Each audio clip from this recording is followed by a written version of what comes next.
Birci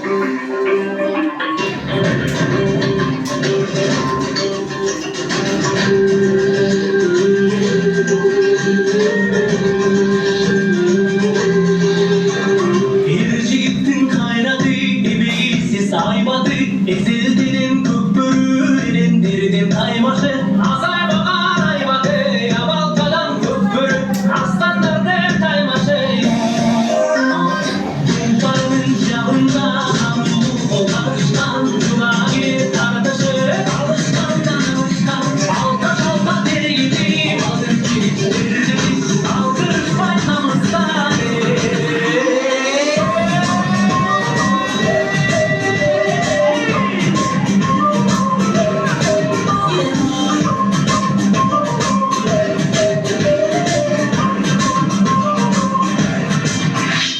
Aksakallı adanda, ağır içi kapanda, var